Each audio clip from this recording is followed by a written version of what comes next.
Hello students, અગાઉના લેક્ચરની અંદર આપણે અનુનાદ વિશે વાત કરી ગયા, ક્યુ ફેક્ટર, ક્વોલિટી ફેક્ટર વિશે વાત કરી ગયા. ક્વોલિટી ફેક્ટર જેટલો આપણે મોટો રાખીએ એટલી એની સિલેક્ટિવિટી વધારે છે એવું આપણે કહી શકીએ છીએ. હવે આજે નેક્સ્ટ ટોપિકની વાત કરવાની છે એ છે એસી પરિપથમાં પાવર વિશે અને પાવર ફેક્ટર વિશે વાત કરવાના છે. જ્યારે પાવર બોલું છું તો પાવર એટલે તમે બધા જ જાણો છો વોલ્ટેજ ગુણ્યા પ્રવાહ, આ રીતે આપણે એને લખતા હોઈએ છીએ, હે ને. તો એસી પરિપથની અંદર પાવર જે છે એને આપણે કઈ રીતે અહીંયા વ્યાખ્યાયિત કરીશું અને એના પરથી આપણે પાવર ફેક્ટર નામની રાશિ પણ સમજાવી છે. તો હું પહેલાં તમને યાદ કરાવું કે મારી પાસે વોલ્ટેજ અને પ્રવાહના સૂત્ર કંઈક આ મુજબ છે, V બરાબર Vm સાઇન ઓમેગા ટી. તો પ્રવાહ માટે આપણે લખીએ છીએ Im sine omega t plus phi, જ્યાં ફાઈ જે છે એ કળા તફાવત દર્શાવે છે.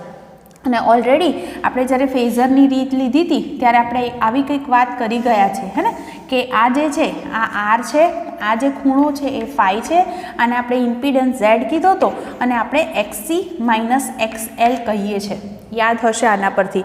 તો આના પરથી જો આપણે ફાઈ શોધવો હોય તો આપણે લખી શકીએ tan phi is equal to શું થાય, તો સામેની બાજુ ભાગ્યા પાસેની બાજુ, એટલે XC minus XL upon R, એટલે કે કળા તફાવત ફાઈ ઇઝ ઇક્વલ ટુ આપણે લખી શકીએ tan inverse XC minus XL upon R. આ મુજબનું આપણી પાસે સૂત્ર મળે છે. હવે જો હું વાત કરું પાવર વિશે, તો પાવર એટલે મેં કીધું એ પ્રમાણે વોલ્ટેજ ગુણ્યા પ્રવાહ મારે કરવાનું છે. તો પાવર P બરાબર V ઇન્ટુ I કરું તો V એટલે Vm સાઇન ઓમેગા ટી અને I એટલે Im sine omega t plus phi. આ મુજબનું મારી પાસે સમીકરણ છે. હવે એક વસ્તુ વિચાર કરીએ અહીંયા આગળ કે જો આપણે પાવરની વાત કરીએ તો જ્યારે એસીની વાત કરીએ છીએ, એસી એટલે ઓલ્ટરનેટિંગ કરંટ, ત્યારે આપણા ઘરે જે છે, સપોઝ ઇન્ડિયાની વાત કરું તો આપણા ઘરે આવતો જે પાવર જે વાત કરીએ છીએ એના જે લખ્યા છે એકમો, તમે યાદ કરો આવૃત્તિ શું લખી છે, 50 હર્ટ્ઝ, હે ને. એનો મતલબ શું થાય કે એક જે આવર્ત છે એની અંદર 50 વખત દોલન થાય. તો એટલા સમયમાં પાવર ગણવો જે છે, તત્કાલીન પાવર ગણવો એ ખૂબ જ મુશ્કેલ છે. એટલે નોર્મલી આપણે સરેરાશ પાવરની ગણતરી કરતા હોઈએ છીએ. પણ જો આપણને અહીંયા આગળ ફાઈ વિશે કંઈક માહિતી હોય તો એને આધારે આપણે તત્કાલીન પાવર ગણી શકીએ છીએ. તો અત્યારે હાલ આ જે મેં સૂત્ર લખ્યું છે એ તત્કાલીન પાવર માટે જ લખ્યું છે. તો હું આને ફરીથી થોડુંક રીઅરેન્જ કરીને લખું છું કે તત્કાલીન પાવર P બરાબર, આ સૂત્રમાં Vm Im આપણે શરૂઆતમાં લખી દઈએ તો Vm ઇન્ટુ Im, પછી પદ છે sine omega t plus phi અને બીજું પદ શું છે સાઇન ઓમેગા ટી. હું એક કામ કરું છું, આ સમીકરણને 2 વડે ગુણી દઉં છું અને 2 વડે ભાગી દઉં છું. કારણ તમને જો આવું યાદ હોય 2SS એટલે માઇનસ C પ્લસ C, એટલે કે આપણે આવું લખી શકીએ કે 2 સાઇન, આવું સૂત્ર લખી શકાય, A ઇન્ટુ સાઇન બી હોય તો તમે એને લખી શકો છો minus C plus C. Minus C એટલે માઇનસ કોસ, પહેલી વખતે બંને પદનો સરવાળો આવે તો પછી પ્લસ કોસ, બંને પદની શું આવે બાદબાકી. તમે અહીંયા આગળથી ધારો કે આ જે પદ છે આને A કહી દો અને આને B કહી દો, બરાબર. ઉલટું લેશો તો પણ જવાબમાં ફરક પડે નહીં, કારણ કે cos minus theta is equal two cos theta થતું હોય છે, એટલે જવાબમાં કોઈ ફેર પડવાનો નથી. એટલા માટે તો જુઓ આના પરથી આપણે લખી શકીએ કે પાવર P બરાબર, જુઓ આ 2 આની સાથે જતા રહેશે, 2SS સાથે, એટલે અહીંયા વચ્ચે શું Vm Im અપોન 2 અને આની જગ્યાએ શું લખી શકાય માઇનસ, પહેલાં પ્લસવાળું પદ લખું તો ચાલશે, તો પહેલાં પ્લસ કોસ, બંને પદની શું કરવાની બાદબાકી, એટલે ઓમેગા ટી પ્લસ ફાઈ છે, માઇનસ એમાંથી ઓમેગા ટી કરવા પડશે, પછી આ માઇનસ કોસ, બંને પદની શું આવે સરવાળો, સરવાળો એટલે ઓમેગા ટી પ્લસ ફાઈ, એની અંદર પાછા ઓમેગા ટી ઉમેરી દો. જુઓ આમાં આ પદ કેન્સલ થઈ જશે તો તમારો જવાબ શું વધશે, P is equal two Vm Im upon 2 છે તો હું એને √2 ઇન્ટુ √2 લખું છું, ચાલશે. અને બીજું શું વધ્યું, કોસ, અહીંયાથી વધે છે ફાઈ, અને બીજું જે પદ વધ્યું એ છે માઇનસ કોસ, કેટલા વધશે 2 ઓમેગા ટી પ્લસ ફાઈ. આટલું જે પદ છે એ વધે છે. અહીંયા આ પદને આપણે VRMS લખી શકીએ તો આને IRMS લખી શકીએ. ઓકે, હવે જો મારે એક આવર્ત પરનું સરેરાશ મૂલ્ય જોઈતું હોય તો આપણે બધા જ જાણીએ છીએ કે અહીંયા આગળ કોસવાળા આ પદમાં સમયવાળું પદ છે, તો એનું એક આવર્ત પરનું સરેરાશ મૂલ્ય કેવું થાય? 0 થાય. એટલે કે આ પદ તો નીકળી જાય, તો બાકી જે મળશે તમને પાવર, સરેરાશ પાવર એ કેટલો મળશે? તો VRMS into IRMS into cos phi. હે ને? તો લખી દઉં કે અહીં જે બીજું પદ છે, બીજું પદ t પર આધાર રાખે છે, માટે એક આવર્ત પરનું તેનું સરેરાશ મૂલ્ય કેવું થાય? 0 થાય. તો એનું સરેરાશ મૂલ્ય બરાબર 0. એટલે આ પદ જે છે એ તો જતું રહેશે. તો એનો અર્થ એવો થાય કે તમારી પાસે સરેરાશ પાવર શું મળશે? તો શું લખી શકો છો આને? VRMS into IRMS into cos phi. જેની અંદર આપણને આ જે સમીકરણ મળ્યું છે એની અંદર cos phi જે પદ છે એને આપણે પાવર ફેક્ટર તરીકે ઓળખીએ છીએ. કારણ કે પાવર છે એ આ પદ પર આધાર રાખશે, cos phi ઉપર, કે phi એટલે કડા તફાવત કેટલો છે વોલ્ટેજ અને પ્રવાહ વચ્ચે, એના પરથી જ પાવર અહીંયા આગળ નક્કી થશે. માટે આપણે એને પાવર ફેક્ટર તરીકે ઓળખીએ છીએ. તો હવે તમારી પાસે આવું સૂત્ર બની ગયું, VRMS into IRMS into cos phi. અને આને અનુરૂપ 4 કિસ્સા છે એ પણ હું તમને સમજાવું છું, પણ એક વખત ફરીથી કહી દઉં કે આપણે વોલ્ટેજ અને પ્રવાહને આ રીતે ઓલરેડી વ્યાખ્યાયિત કરી ચૂક્યા છીએ, બરાબર. જેની અંદર phi જે છે એ કડા તફાવતને આના પરથી લખવું હોય તો આ સૂત્ર મુજબ લખી શકાય. પાવર જે છે એ તત્કાલીન ગણીએ તો વોલ્ટેજ ગુણ્યા પ્રવાહ સૂત્ર હું લખું છું, એટલે મેં આ બંનેનો ગુણાકાર કર્યો, જેને 2 વડે ગુણી અને ભાગવાથી હું થોડુંક સરળ સ્વરૂપ આપવા માંગુ છું. તો એ થાય છે -c + c મુજબ 2 પદની એક વખત સરવાળો છે, બીજી વખતે બાદબાકી, એનું આપણે સૂત્ર એપ્લાય કર્યું. જેમાં જો સરેરાશ ગણતરી કરીએ એક આવર્ત પર તો આ પદ જે છે એ 0 થઈ જાય. એટલે બાકીનું જે વધે છે એ આપણી માટે પાવરનું સૂત્ર બનશે, જેને આપણે શું કહી શકીએ? cos phi જે છે એ એકમ રહિત બનશે. અને એ જે છે cos phi એને આપણે અહીંયા આગળ લખી દઉં છું કે પાવર જે છે ફાઇનલી cos phi ને મેં કીધું એ પ્રમાણે પાવર ફેક્ટર તરીકે ઓળખવામાં આવે છે. શું સૂત્ર બની ગયું? VRMS into IRMS into cos phi. આ આપણી પાસે સૂત્ર બની ગયું. ઓકે, આને ઘણી વખતે આપણે કેપિટલ V અને ઘણી વખતે કેપિટલ I વડે પણ દર્શાવીએ છીએ. હવે તમે બધા જાણો છો કે V = IR, પણ અહીંયા આગળ જ્યારે આપણે ત્રણેય ઘટકોને ધ્યાનમાં લઈએ તો I ઇન્ટુ Z લખી શકાય. Z એટલે ઇમ્પિડન્સ, હે ને? તો આપણું આ જે સૂત્ર છે એ આવું પણ લખી શકાશે, I2Z into cos phi. Okay, આ રીતે પણ આપણે એને દર્શાવી શકીએ. હવે મારી પાસે અલગ અલગ પરિપથ હોય તો મને પાવર જે છે એ કેટલો મળશે, મારે 1 બાય 1 બધાની ગણતરી કરવી છે. કે દાખલા તરીકે મારી પાસે શરૂઆતની અંદર આપણે આજે વાત કરી છે, હું ફરીથી લખી દઉં અહીંયા કયો પાવર છે? આ સરેરાશ પાવર. ઓકે, હવે મારે એવું કેવું છે કે મારી પાસે માત્ર અવરોધ ધરાવતો પરિપથ છે. યાદ કરો કે માત્ર અવરોધ ધરાવતો પરિપથ હોય તો પહેલી થિયરી કે વોલ્ટેજ અને પ્રવાહ કેવા હોય? સમાન કળામાં. જો બંને સમાન કળામાં હોય તો એનો અર્થ એવો થાય કે બે વચ્ચે કળા તફાવત 0 છે. તો phi બરાબર 0 થાય તો આ પદ તો 0 થઈ ગયું, હે ને? તો એનો અર્થ એવો થાય કે મારી પાસે સરેરાશ પાવર જે છે એનું સૂત્ર શું મળે? I2 into Z. Z બરાબર શું હોય? R હોય. એટલે લખી શકાય કે માટે સરેરાશ પાવર P બરાબર કેટલો મળશે મને? I2R જેટલો, જે ખરેખર કેવો કહેવાય? મહત્તમ છે એમ કહી શકાય. મહત્તમ પાવર વ્યય અહીંયા આગળ માત્ર અવરોધ ધરાવતા પરિપથની અંદર થતો હોય છે. બીજું, મારી પાસે માત્ર ઇન્ડક્ટર ધરાવતો પરિપથ અથવા માત્ર કેપેસિટર ધરાવતો પરિપથ હોય એટલે એને શુદ્ધ ઇન્ડક્ટિવ અથવા શુદ્ધ કેપેસિટિવ પરિપથ કહીએ. તો એવો પરિપથ હોય એટલે માત્ર L અથવા માત્ર C આવો પરિપથ હોય ત્યારે તો જુઓ, યાદ કરો તો ત્યાં આગળ આપણે બે વસ્તુ ભણ્યા હતા કે પ્રવાહ અને વોલ્ટેજની જ્યારે વાત કરી હતી તો માત્ર ઇન્ડક્ટર ધરાવતો પરિપથ હોય તો પ્રવાહ વોલ્ટેજ કરતાં π/2 જેટલો પાછળ છે. અને માત્ર કેપેસિટર ધરાવતો પરિપથ હોય ત્યારે પ્રવાહ વોલ્ટેજ કરતાં π/2 જેટલો આગળ છે.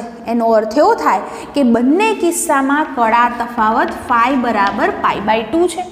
અને જો φ બરાબર π/2 હોય તો આપણે આ સૂત્રમાં મૂકીએ કે પાવર p બરાબર, સૂત્ર શું છે આપણી પાસે, તો આ જ લખું અત્યારે, vi cos φ, અને φ બરાબર π/2 મૂકો તો cos π/2 કેવા છે?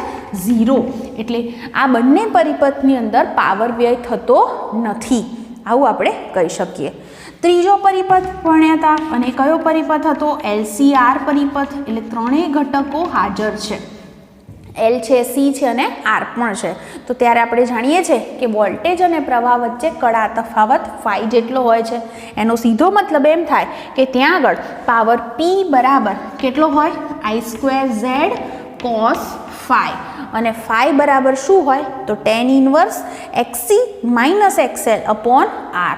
આટલો આપણને ત્યાં મળતો હોય છે. એટલે કે અહીંયા આગળ પણ φ બરાબર 0 નથી, સોરી cos φ વાળું પદ 0 નથી. એનો અર્થ પાવર વ્યય અહીંયા આગળ પણ આપણને વધારે મળશે, હે ને? આ પરિપથ કરતાં તો વધારે જ પાવર વ્યય થશે. ચોથો જે કિસ્સો છે એ ચોથો કિસ્સો આપણે શું લઈ શકીએ? જો ફરીથી એક વખત હું અહીંયા ચોથો કિસ્સો અનુનાદ માટે કહેવાનો છે, પણ હું ફરીથી એક વખત આટલું કહી દઉં. માત્ર અવરોધવાળો પરિપથ હતો તો વોલ્ટેજ અને પ્રવાહ સમાન કળામાં હતા, એટલે φ 0 હતો અને cos 0 1 થાય, માટે પાવર વ્યય મહત્તમ બન્યો. માત્ર ઇન્ડક્ટર કે માત્ર કેપેસિટર વાળો પરિપથ હોય તો બંને વખતે કળા તફાવત π/2 હોય છે, કારણ કે ક્યારેક પ્રવાહ આગળ છે, ક્યારેક વોલ્ટેજ આગળ છે, પણ તફાવત કેટલો છે બંનેમાં? π/2 જેટલો.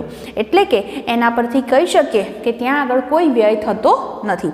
અને LCR પરિપથ છે ત્યાં આગળ આપણે ભણી જ ગયા છે કે કળા તફાવત φ જેટલો છે, જેને આપણે આ સૂત્રથી વ્યાખ્યાયિત પણ કર્યો હતો.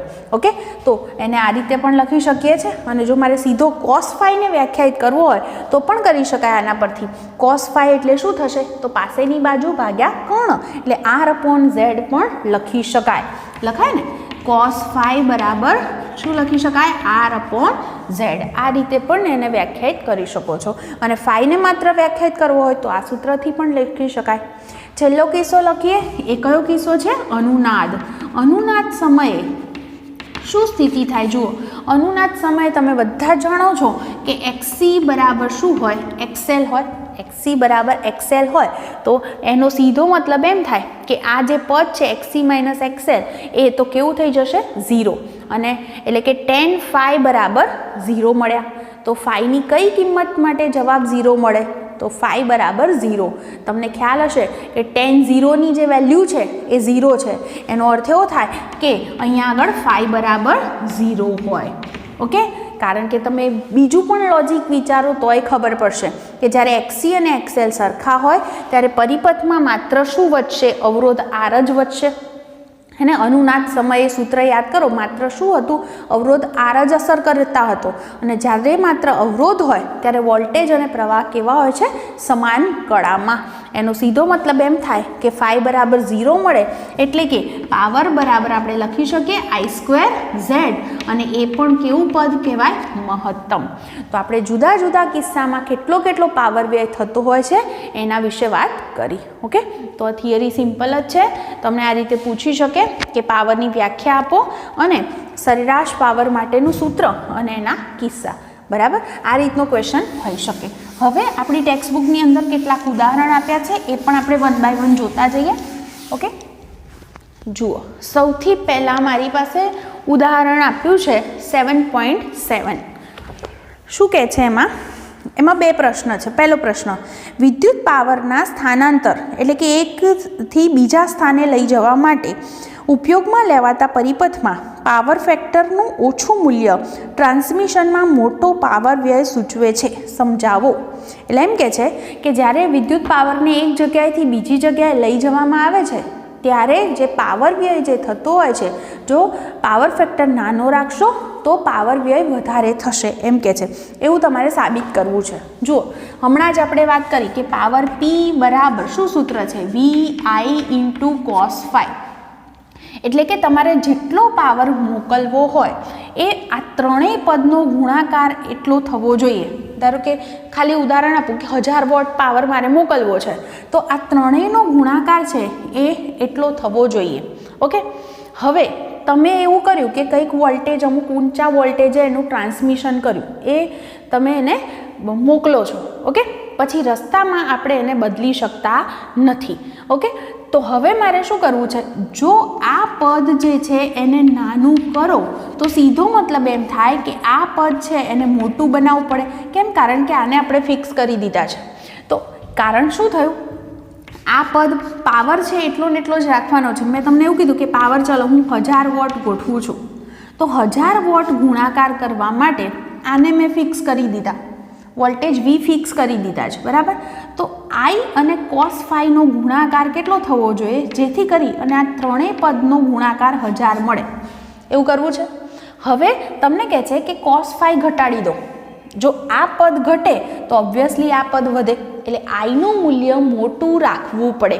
અને જેટલો પ્રવાહ મોટો એટલો I²R મુજબ પાવર વ્યય વધુ થાય. એનો સીધો અર્થ એવો થાય કે જો અહીંયા આગળ જો આ પાવર ફેક્ટરને ઘટાડશો તો તમારે પાવર જે મોકલવો છે એને મોકલવા માટે પ્રવાહ મોટો રાખવો પડશે, અને પ્રવાહ જેટલો મોટો રાખીશું એટલો પાવર વ્યય વધુ થશે. માટે આપણે આવી રીતે ટ્રાન્સમિશન કરવામાં પાવર ફેક્ટરને ઘટાડવો જોઈએ નહીં. બીજો ક્વેશ્ચન, પરિપથમાં યોગ્ય કેપેસિટન્સવાળા કેપેસિટરનો ઉપયોગ કરી અને ઘણીવાર પાવર ફેક્ટરમાં સુધારો કરી શકાય છે. જુઓ, તમને કહે છે કે પાવર ફેક્ટરમાં સુધારો કરી શકાય, અને એની માટે આપણે શું કરીએ છીએ, કેપેસિટરનો ઉપયોગ કરીએ છીએ. કઈ રીતે સમજો. આપણે પરિપથ જે ભણ્યા એની અંદર તમને યાદ હશે કે વોલ્ટેજ અને હું પ્રવાહની વાત કરું તો આપણે એવું કીધું કે V અને I બંનેની હું વાત કરું છું, તો વોલ્ટેજ જે છે ફેઝર ડાયાગ્રામમાં ધારો કે હું વોલ્ટેજ V અહીંયા બતાવું તો વોલ્ટેજ અને પ્રવાહ વચ્ચે કેટલો કળા તફાવત છે, phi જેટલો. વોલ્ટેજ છે એ પ્રવાહ કરતાં phi જેટલા આગળ છે. તો એનો અર્થ એવો થાય કે બંને વચ્ચે કળા તફાવત phi જેટલો આ રીતે દર્શાવી શકાય. ઓકે, હવે જુઓ અહીંયા આગળ મારે શું કરવું છે, મારી પાસે જે છે પાવરનું સૂત્ર હું ફરીથી લખીશ, VI cos phi, આવું સૂત્ર છે. આપણે શું કરવું છે અહીંયા આગળ કે પ્રશ્ન મુજબ ફરીથી કે યોગ્ય કેપેસિટન્સવાળા કેપેસિટરનો ઉપયોગ કરી અને પાવર ફેક્ટરમાં સુધારો કરી શકાય છે. એટલે તમારે પાવર ફેક્ટરમાં સુધારો કરવો છે, આ પદમાં સુધારો કરવો છે. phi cos phi, એટલે આ phi જે છે એ આ ખૂણો થયો. ઓકે, હવે જુઓ હું અહીંયા આગળથી પ્રવાહની વાત કરું તો પ્રવાહના આઈના બે ઘટકો વિચારી શકાય. એક આ દિશાનો ઘટક હોય ને એક આ દિશાનો ઘટક હોય. ધારો કે આ ઘટકને હું નામ આપું છું IQ અને આ ઘટકને નામ આપું છું IP. જો આ બે ઘટકની વાત કરશો તો આ જે ઘટક છે એમાં વોલ્ટેજ અને પ્રવાહ એક જ દિશામાં છે. જો V અને I એક જ દિશામાં હોય તો બંને વચ્ચેનો ખૂણો phi બરાબર, એટલે હું કોના માટે લખું છું, IP માટે, બરાબર. phi બરાબર શું થાય, 0, અને cos 0 શું થાય, 1. તો cosની એ મોટામાં મોટી કિંમત છે 1, હે ને. તો એનો અર્થ એવો થાય કે P કેવો બને, મેક્સિમમ મળે, મહત્તમ પાવર જે છે એ આપણને મળે. જો હું IQની વાત કરું છું તો IQ માટે ધ્યાનથી જુઓ તો IQ છે તો વોલ્ટેજ અને IQ વચ્ચે શું ખૂણો બને, 90. તો phi બરાબર 90 થયા. તો phi જો 90 થઈ જશે તો પાવર કેવો થઈ જાય, 0. એટલે એનો અર્થ એવો થાય કે આ દિશાનો જે ઘટક છે એના માટે પાવર જે છે, પાવર વ્યય કેવો થઈ જાય છે, 0, બરાબર. અને અહીંયા આગળ જે છે આ દિશા માટે એ પદ કેવું મળે છે, મેક્સિમમ મળે છે. તો મારે અહીંયા આગળ એવું કરવું છે કે જો હું આ IQ છે એવો ને એવો બીજો જે છે એ આ દિશામાં, કેમ આ દિશામાં, કારણ કે હું આ દિશામાં બતાવું તો વોલ્ટેજ કરતાં જે છે એ પ્રવાહ આગળ થાય. તો એવો જ હું બીજો ઘટક છે એ IQ ડેશ જો ઉમેરી દઉં તો આ બંને એકબીજાની અસર નાબૂદ કરે, હે ને. તો એને કારણે આપણને જે છે એ પાવર જે છે એ મેક્સિમમ મળી શકે. તો આના માટે આપણે આવી અહીંયા આગળ ગણતરી દર્શાવી શકીએ. તો જુઓ ને હવે ટેક્સ્ટબુકમાં શું લખ્યું છે, વાંચીએ એટલે તમને વધારે ક્લિયર થશે. આ બધી ડોટેડ લાઈન દોરી છે તો ખાલી એમને જ દોરી છે, હું કહી દઉં. જુઓ, ધારો કે પરિપથમાં પ્રવાહ વોલ્ટેજ કરતાં phi જેટલો પાછળ છે, એટલે પાવર ફેક્ટર cos phi બરાબર હમણાં થોડીક વાર પહેલાં જ મેં લખ્યું હતું કે cos phi બરાબર શું હોય R/Z. પેલું આપણી પાસે આકૃતિ હતી એના પરથી મેં લખ્યું છે. એટલે અહીંયા આગળ મેં કીધું એ પ્રમાણે કે વોલ્ટેજ છે એ પ્રવાહ કરતાં phi જેટલો આગળ છે, એટલે આપણે એને આ રીતે દર્શાવ્યો. ઝેડનું મૂલ્ય લગભગ R જેટલું બનાવીને આપણે પાવર ફેક્ટરમાં સુધારો કરી શકીએ. એટલે ઝેડ કેટલો બનાવવો છે? R જેટલો. જો ઝેડ બરાબર R થઈ જાય તો R ને R કેન્સલ, તો cos phi 1 મળે, એટલે મહત્તમ થયું. એટલે પાવર ફેક્ટર જે છે એ મેક્સિમમ બની શકે. હવે કહે છે કે ફેઝર ડાયાગ્રામની મદદથી આપણે આ સમજવાનું છે, એટલે આ ડાયાગ્રામ બતાવ્યો. અહીં આઈને બે ઘટકોમાં વિભાજિત કરી દીધા છે. એમ કે છે લાગુ પાડેલ વોલ્ટેજ Vની દિશામાં IP અને લાગુ પાડેલ વોલ્ટેજને લંબ દિશામાં IQ. એટલે આઈના બે ઘટકો થઈ ગયા. ઓકે, તમે શીખી ગયા છો કે IQ વોટલેસ ઘટક કહેવાય. અચ્છા, આ કહેવાનું તમને મારે બાકી છે કે વોટલેસ ઘટક એટલે શું, કે જ્યારે જે છે એ પાવર વ્યય થતો નથી તો એ જે ઘટક છે એને વોટલેસ ઘટક તરીકે ઓળખવામાં આવે છે અને પ્રવાહને વોટલેસ પ્રવાહ તરીકે ઓળખવામાં આવે છે. ઓકે, હવે કે છે તેથી પ્રવાહના આ ઘટકને અનુરૂપ પાવર વ્યય થતો નથી. આપણે જોયું કે એને લીધે પાવર વ્યય નથી થતો. IP પાવર ઘટક તરીકે ઓળખાય છે. એટલે પાવર કોને લીધે વ્યય થયો? તો IP ને લીધે, કારણ કે તે વોલ્ટેજ સાથે સમાન કળામાં છે. કળા તફાવત 0 છે અને એના અનુરૂપ પરિપથમાં પાવર વ્યય થાય છે. આ વિશ્લેષણથી તે સ્પષ્ટ છે કે જો આપણે પાવર ફેક્ટર સુધારવા માંગતા હોઈએ તો કળામાં પાછળ રહેલા વોટલેસ પ્રવાહ IQ ને તેના જેટલો જ અને કળામાં આગળ રહેલા વોટલેસ પ્રવાહ IQ' વડે તટસ્થ કરવો પડે. એટલે આને એના જ વડે તટસ્થ કર્યો, એટલે વિરુદ્ધ દિશામાં બતાવ્યો છે. આમ કરવા માટે યોગ્ય મૂલ્યના કેપેસિટરને સમાંતર જોડવો જોઈએ, જેથી IQ અને IQ' એકબીજાની અસર નાબૂદ કરે તથા પાવર P અસરકારક રીતે IP × V જેટલો થાય. બરાબર, એટલે આને આપણે આના દ્વારા નાબૂદ કરી શકીએ અને આના માટે કેપેસિટર જે છે એ કેપેસિટરને પરિપથમાં સમાંતર જોડવામાં આવતું હોય છે. ક્લિયર?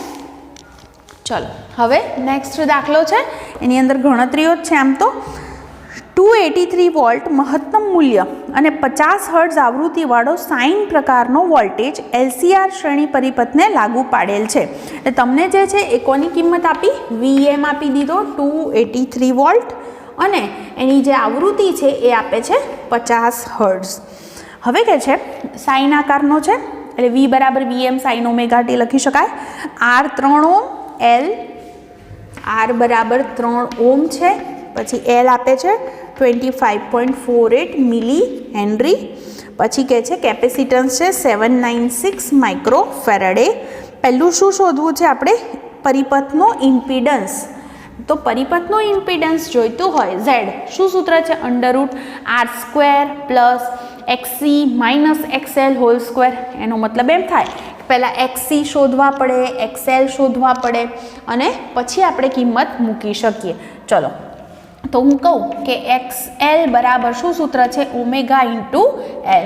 ઓમેગા એટલે 2πν × L. તો અહીંયા આગળથી મને આની કિંમત મળી જશે. પાઈ એટલે 3.14, ન્યૂ 50 છે, L જે છે એ 25.48 મિલી એટલે 10⁻³ તો મને XL જે છે એની કિંમત ઓહ્મમાં મળશે, જે તમે જોડે જોડે ગણતા રહેજો. XC શોધવો હોય તો શું સૂત્ર છે? 1/ωc એટલે કે 1/2πνc, એટલે કે જવાબ થશે 1/2πν. ન્યૂ એટલે કેટલા છે પાછા? 50 અને કેપેસિટન્સ છે 796 માઇક્રો એટલે 10⁻⁶. તો મને જે છે એ XCની વેલ્યુ પણ મળી જશે. ઓકે, ત્યારબાદ આપણે જો ઇમ્પિડન્સની વાત કરીએ તો ઇમ્પિડન્સ Z બરાબર શું સૂત્ર છે? √R² + XC - XL whole square. જેની અંદર R જે છે એ તો તમને ઓલરેડી 3 ઓહ્મ આપેલો જ છે, એટલે 3નો સ્ક્વેર આવશે. આ બંને તમે શોધ્યા હોય એની બાદબાકી કરી અને સ્ક્વેર કરી પછી છેલ્લે સરવાળો કરી વર્ગમૂળ લેવાનું છે. તો હાલ પૂરતું હું આમાંથી જ મારા જવાબ લખું છું. XL જે છે એ મળે છે 8 ઓહ્મ અને XC જે છે એ મળે છે 4 ઓહ્મ. એટલે અહીંયા 8 - 4 થશે, એટલે Z જે છે એ ઓલમોસ્ટ તમને મળી જશે 5 ઓહ્મ. બરાબર, ચલો બીજી વસ્તુ જે છે એ મને શોધવાની કીધી છે સ્ત્રોત વોલ્ટેજ અને પ્રવાહ વચ્ચેનો કળા તફાવત એટલે ફાઈ શોધવો છે. તો જુઓ કળા તફાવત યાદ કરો, હમણાં આપણે લખ્યું પણ હતું સૂત્ર, ફાઈ બરાબર શું છે tan inverse XC minus XL upon R, એટલે કે tan inverse XC minus XL એટલે 4 જ થશે, 4 અપોન R એટલે કેટલા છે 3 છે, સોરી 3 એટલે 4/3 કરો બરાબર, એટલે 1 પોઈન્ટ સમથિંગ મળશે અને એની જે કિંમત છે નેચરલ ટેન્જન્ટની અંદર તમે શોધી શકો છો. ઓકે, તો તમારો જે આન્સર છે એ તમને મળી જશે. 1 પોઈન્ટ સમથિંગ છે એટલે એનો અર્થ એવો થાય કે તમારે જે છે એ 10 જે છે એની મેક્સિમમ વેલ્યુ 1 હોય એટલે એનો અર્થ એવો થાય કે તમારે જે છે એ કઈ રીતે ઊંધું ફરવું પડશે ને એની અંદર, એટલે તમારો આન્સર જે છે એ માઇનસ કરવો પડશે 180માંથી, એટલે માઇનસમાં આન્સર તમારો આવશે બરાબર. આ બુક મુજબ આન્સર આવશે -53.1 ડિગ્રી. ચેક કરી જોજો કેટલો આવશે, -53.1 ડિગ્રી. અને 5 માઇનસ છે એનો સીધો મતલબ એમ થાય કે પ્રવાહ છે એ વોલ્ટેજ કરતાં આટલો પાછળ છે. ક્લિયર? ચલો પછી શું શોધવાનો કીધો છે આપણને, પરિપથમાં થતો પાવર વ્યય. પાવર વ્યય શોધવો હોય તો P બરાબર શું સૂત્ર લખશું, I² × Z. તો લખી દઉં કે પાવર વ્યય P બરાબર શું લખશો, I² × Z થશે બરાબર, સોરી I² R થશે પાવર વ્યય. હવે જુઓ મારે અહીંયા આગળ જે છે I પહેલાં શોધવો છે, તો I શોધવો હોય તો I શું સૂત્ર થાય મારું, V/Z હે ને. તો હું અહીંયા આગળ પહેલી એની ગણતરી કરીશ. હવે પહેલાં આપણે આઈની વાત કરીએ તો I સૂત્ર લખીશ V/Z. V જે છે કારણ કે I સીધો મારી પાસે નથી, V એટલે શું VRMS એટલે કે Vm/√2. તો અહીંયા આગળ આની જગ્યાએ લખી શકું છું Vm/√2 અને Z તો ખરા જ, Vm છે એ છે 283, પછી √2 આવશે અને Z જે છે એ આપણે 5 ગણેલા છે. તમે ગણતરી કરશો તો તમારો જે જવાબ છે લગભગ 40 એમ્પિયર આવવો જોઈએ.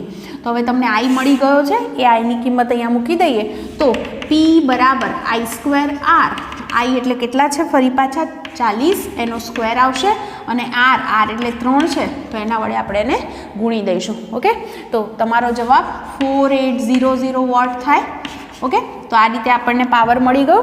અને છેલ્લે જે છે એ આપણને શોધવાનું કીધો હતો પાવર ફેક્ટર. તમે બધા જ જાણો છો પાવર ફેક્ટર એટલે cos phi, જ્યાં phi બરાબર કેટલા છે -53.1 ડિગ્રી. ઓકે, તો cos માઇનસ થીટા એટલે cos થીટા થઈ જશે. તો તમે જવાબ જોશો 53.1નો તો લગભગ 0.6 મળશે. ઓકે, તો આખો દાખલો ક્લિયરલી તમને દેખાતો હશે, એને પહેલાં લખી લેજો બરાબર. હવે એના પછીના દાખલા પર જઈએ. જુઓ શું કહે છે હવેનો દાખલો. એમાં એમ કીધું છે આપણને કે ધારો કે ઉપરના ઉદાહરણમાં સ્ત્રોતની આવૃત્તિ બદલી નાખી, એટલે ન્યૂ બદલી નાખ્યો છે, તો અનુનાદની સ્થિતિએ સ્ત્રોતની આવૃત્તિ કેટલી હશે. એટલે તમારે ω0 શોધવાના છે. તો પહેલાં આપણે જાણીએ છીએ, લખી દઉં હું કે અનુનાદની સ્થિતિએ આવૃત્તિ એટલે કે ω0 બરાબર શું સૂત્ર છે 1/√LC. મેં અહીંયા જે કિંમતો લખી હતી એ ભૂસી દીધી છે એટલે ફરી મારે જોવી પડશે. L જે છે એની કિંમત છે 25.48 મિલી હતા એટલે 10⁻³ અને કેપેસિટન્સ 796 માઇક્રો હતા એટલે 10⁻6. તમે ગણતરી કરશો તો તમારો આન્સર 1.1 રેડિયન પર સેકન્ડ આવશે. જો ω0 મળી ગયો છે તો આવૃત્તિ ન્યૂ શોધવી હોય તો તમે જાણો છો કે ω = 2π ન્યૂ, માટે ન્યૂ બરાબર ω0/2π એટલે 222.1 છે એને 2π થી ડિવાઈડ કરી દો. કેટલો આન્સર આવે 35.4 હર્ટ્ઝ. ઓકે, તો આ રીતે આપણને આટલો આન્સર મળી જશે. ફર્સ્ટ ક્લિયર થઈ ગયું.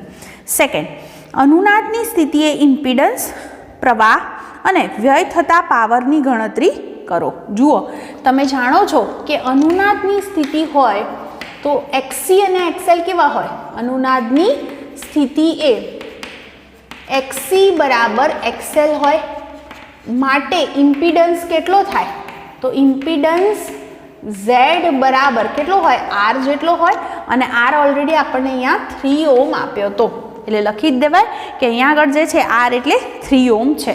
ઓકે, હવે બીજું શું શોધવું છે મારે? પ્રવાહ. તો હવે RMS પ્રવાહ જોઈતો હોય તો શું લખી દઈશું અહીંયા આગળ IRMS અથવા કેપિટલ I, હે ને? તો IRMS બરાબર શું લખી શકાય? VRMS અપોન Z, અને Z એટલે આપણા કિસ્સામાં અહીંયા R થશે. VRMSની વેલ્યુ 283 હતી ને. વોલ્ટેજ જે છે એ તમને કેટલા આપ્યા હતા? 283. તો એના પરથી આપણે શોધી શકીએ. તો અહીંયા આગળ લખી દઉં કે આનું જે સૂત્ર છે અહીંયા IRMS જે છે IRMS એટલે હું ફરીથી બોલું VRMS અપોન શું લખશું? Z, અને અથવા તો કેપિટલ V અપોન Z. આપણને VM આપેલા છે, VM 283 આપેલા છે. તો RMS વેલ્યુ શું થશે? બાય √2 જેટલી. એટલે હું અહીંયા આગળ લખી દઉં બરાબર VM અપોન શું કરવા પડશે? √2R. VM 283 હતા અને √2 અને R જે છે એ 3 છે જ. ઓકે, તો તમારો જવાબ જે છે એ કેટલો આવશે? 66.7 એમ્પિયર. ઓકે, આ ખાસ ધ્યાનમાં રાખજો. ત્યાં આગળ આપણે શરૂઆતમાં લખેલા જ હતા, VM આપેલા છે એટલે આપણે જે છે એ VRMSની કિંમત મૂકવાની છે, કારણ કે RMS વેલ્યુ શોધી રહ્યા છે એટલે મેક્સિમમને √2 વડે ભાગ્યા, આ ભૂલ ન થાય. નેક્સ્ટ જે છે એ અનુનાદની સ્થિતિએ થતો પાવર વ્યય શોધવો છે. તો અનુનાદની સ્થિતિએ પાવર વ્યય ક્યાં થશે? અવરોધ આગળ થશે ને. તો P બરાબર શું સૂત્ર લખશો? I² × R. તો તમારી પાસે I ની પણ વેલ્યુ છે અને R ની પણ વેલ્યુ છે. કરી દો ગુણાકાર એટલે અહીંયા આગળ તમારો આન્સર 13.35 કિલોવોટ આવશે. મૂકું કિંમતો. R 3 છે હે ને, 13.35 કિલોવોટ. આવો જે જવાબ છે આપણને મળે છે. તો તમે જોયું છે આગળના દાખલા કરતાં પાવર વ્યય ઓછો છે. ઓકે, હા સોરી વધુ છે. ત્યાં આગળ વોટમાં હતો, અહીંયા કિલોવોટમાં છે, સોરી. એટલે વધુ છે પાવર વ્યય એમ કહી શકાય. એટલે અનુનાદ વખતે આપણે જે પાવરમાં ભણ્યા પાવર ફેક્ટર અને પાવર, તો એની અંદર 4 કિસ્સા જોયા. એની અંદર તમે જોયું હશે કે અનુનાદ વખતે પાવર વ્યય વધારે થાય છે. હવે 7.10 કોઈ એરપોર્ટ પર સુરક્ષાના કારણોસર મેટલ ડિટેક્ટરના દરવાજામાંથી એક વ્યક્તિ પસાર થાય છે. જો તે એની પાસે કોઈ ધાતુની બનેલ કોઈ વસ્તુ હોય તો મેટલ ડિટેક્ટર ધ્વનિ ઉત્પન્ન કરે છે. આ ડિટેક્ટર કયા સિદ્ધાંત પર કાર્ય કરે છે એ તમને અહીંયા આગળ પૂછ્યું છે. હવે જુઓ, હું તમને પહેલાં જ કહી દઉં કે અનુનાદની સ્થિતિ પર એટલે અનુનાદના સિદ્ધાંત પર કાર્ય કરે છે. જે એ તમને ખ્યાલ હશે કે દરવાજા જેવું હોય ને પછી તમે અંદરથી પસાર થાવ છો અથવા તો પેલું તમારા ઉપર આમ કંઈક મેટલ ડિટેક્ટર જે કહેવાય એને આમ ફેરવે છે અને કોઈક મેટલની વસ્તુ હોય તો એમાં બીપ અવાજ પણ આવતો હોય છે. તો એવું કેમ થાય છે? એનું કારણ શું? જે પરિપથ ત્યાં આગળ ગોઠવેલો હોય એ પોતે એ સમયે અનુનાદની સ્થિતિમાં હોય છે. જ્યારે કોઈક વ્યક્તિ ત્યાંથી પસાર થાય, એની પાસે કોઈ મેટલની વસ્તુ છે તો એનો અર્થ એવો થાય કે ઇમ્પિડન્સ બદલાઈ જશે, Z બદલાઈ જશે. Z બદલાઈ જાય તો પ્રવાહની કિંમત પણ બદલાઈ જશે અને પ્રવાહ જો બદલાય, કારણ કે આપણે જાણીએ છીએ કે IM = VM/Z. તો જો Z બદલાઈ જાય, કારણ કે અવરોધ બદલાઈ ગયો, નવો અવરોધ ઉમેરાયો, તો એનો અર્થ એવો થાય કે ઇમ્પિડન્સ બદલાઈ જાય. ઇમ્પિડન્સ બદલાય એટલે પ્રવાહ બદલાય. એટલે પ્રવાહ બદલાવાને કારણે એની સાથે જે છે એ કંઈક એલાર્મ જેવું કંઈક જોડ્યું હોય તો એ વસ્તુ વાગે છે, અવાજ આવે છે. એના પરથી પકડી શકાય છે કે વ્યક્તિ પાસે કંઈક ધાતુની વસ્તુ છે. જુઓ જવાબ આમાં શું લખ્યો છે એ પણ વાંચી લઈએ કે મેટલ ડિટેક્ટર AC પરિપથમાં થતા અનુનાદના સિદ્ધાંત પર કાર્ય કરે છે. જ્યારે તમે મેટલ ડિટેક્ટરના દરવાજામાંથી પસાર થાવ છો ત્યારે વાસ્તવમાં તમે ઘણા આંટા ધરાવતી કોઇલમાંથી પસાર થાવ છો, ગૂંચળામાંથી. ગૂંચળાને ટ્યુન કરેલ કેપેસિટર સાથે જોડેલું હોય છે જેથી પરિપથ અનુનાદની સ્થિતિમાં હોય છે. બરાબર, ઇન્ડક્ટર પણ થયું અને કેપેસિટર પણ થયું તો એને અનુનાદની સ્થિતિમાં રાખેલું હોય છે LC પરિપથને. જ્યારે તમે તમારા ખિસ્સામાં ધાતુના ટુકડા સાથે પસાર થાવ છો તો પરિપથનો ઇમ્પિડન્સ બદલાય છે. પરિણામે પરિપથના પ્રવાહમાં નોંધપાત્ર ફેરફાર થાય છે. પ્રવાહમાં થતો ફેરફાર પરખાય છે અને ઇલેક્ટ્રોનિક પરિપથ એલાર્મ તરીકે ધ્વનિ ઉત્પન્ન કરે છે. ઓકે, તો આ રીતે આપણે એને સમજી શકીએ. તો બસ આજે અહીં સુધી જ વાત કરીશું. જેટલું પણ કરાયું છે, જેટલું ભણાયું છે, ધ્યાનથી વાંચી લેજો, સમજી લેજો, જેથી એમાં તમને પૂરો કોન્ફિડન્સ આવી જાય.